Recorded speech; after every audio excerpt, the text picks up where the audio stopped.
Jailton Góes na Igreja Virtual. Olá, meus amigos, eu estou aqui gostaria de falar um pouco sobre esse livro, a Bíblia Sagrada. Um livro maravilhoso.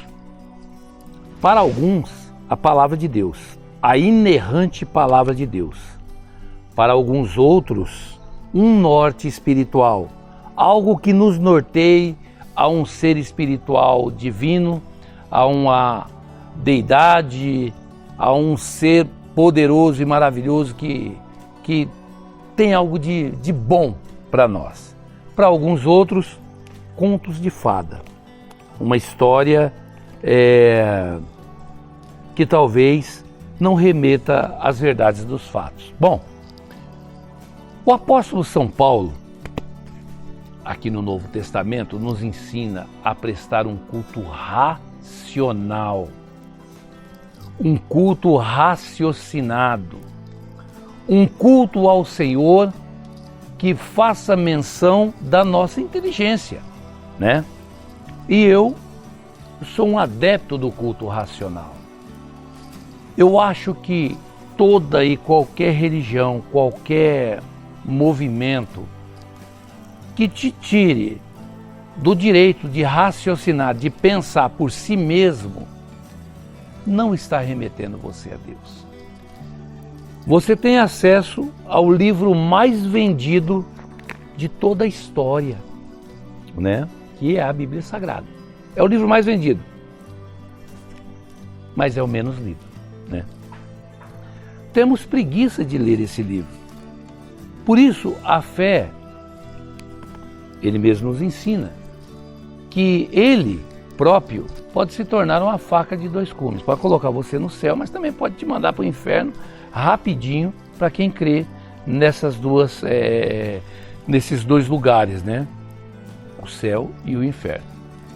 Então, se a pessoa acredita no céu e no inferno, esse livro pode ser um passaporte, né? Para nos colocar num lugar ruim também, quando não temos uma fé raciocinada, quando entendemos mal e porcamente o que esse livro nos ensina, o que ele fala sobre salvação, o que ele fala sobre o caminho que nos leva até o Deus eterno, o que quer dizer os dizeres de Jesus. Aí vem a necessidade de você estar em um lugar onde tem pessoas conscientes e coerentes, né? Para que possam ensinar a você o caminho da verdade.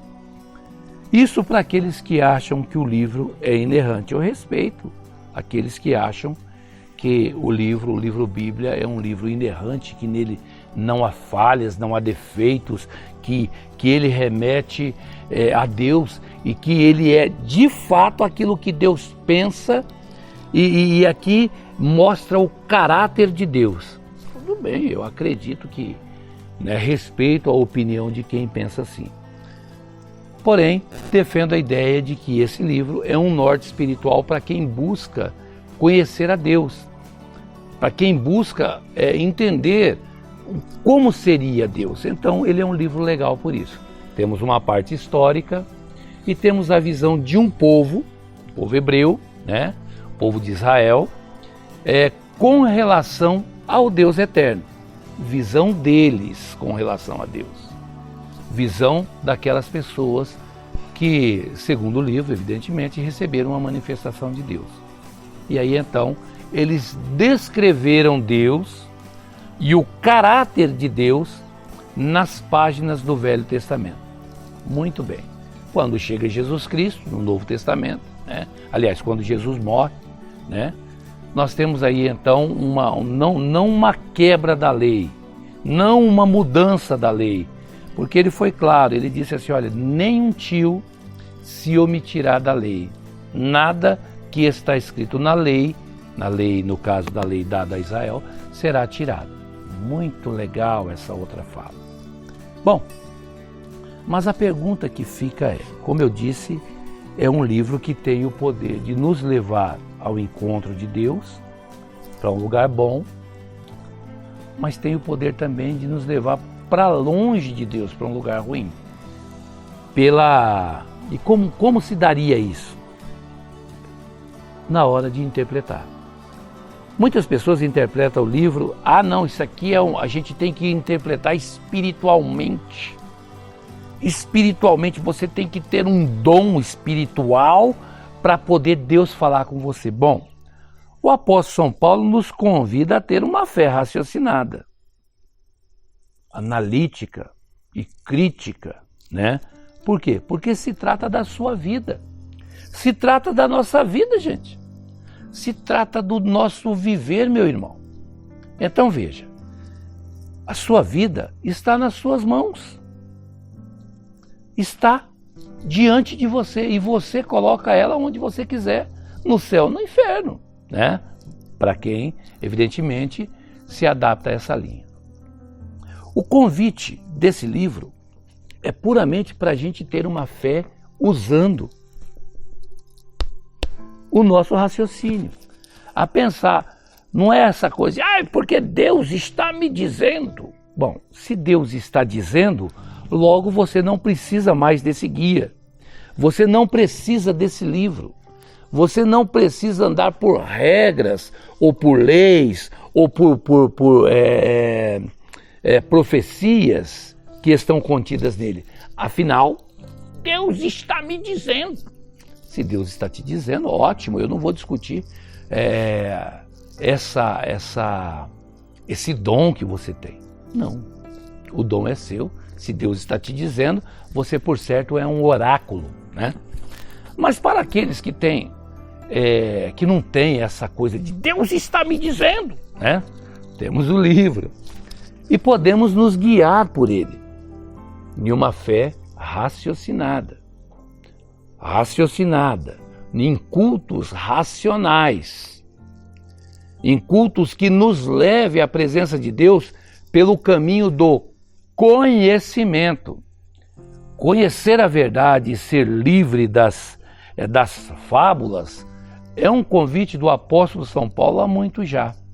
E eu aqui na igreja virtual, eu quero convidar você a essa fé raciocinada. Mas se eu for ter que raciocinar a fé, aí então ela deixa de ser sobrenatural. Exatamente. Ela para de ser sobrenatural e passa a ser natural na sua vida. É natural para o homem de Deus servir a Deus em uma fé raciocinada, procurando entender, procurando buscar o entendimento de tudo, para que nós não venhamos a pecar contra Deus que se descreve aqui dentro. Temos que entender que Deus é mais do que o livro. Temos que entender que quando falamos que ela é inerrante, colocamos a Deus em xeque, né? Por que em xeque? Porque tem muitas coisas aqui que remetem à maldade. Temos que entender que é preciso buscar de Deus todos os dias em uma fé lógica, que possamos usar o nosso raciocínio. Então, vamos resumir isso dizendo, se você estiver lá no culto, lá na sua igreja, lá na sua congregação, com o seu pastor, não se preocupe, não tenha medo de checar o texto inteiro, né? Porque na maioria das vezes ninguém gosta de ler o texto. Eles falam assim, olha, abra sua Bíblia lá no capítulo tal e vamos ver o versículo tal até o versículo tal. Vamos ver então do capítulo tal, do versículo tal até o versículo tal. Mas muitas vezes a mensagem é fora daquele contexto. Então o convite é para que você use seu raciocínio e analise o texto inteiro e veja se bate a mensagem que te foi passada. Por quê? Por que eu estou dizendo isso?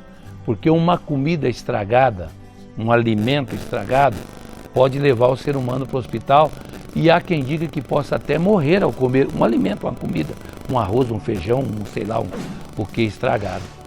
A palavra de Deus, quando é alterada, ela tem o mesmo efeito de uma comida estragada. Pode te levar à morte. Vem comigo, Jailton Góes, na Igreja Virtual.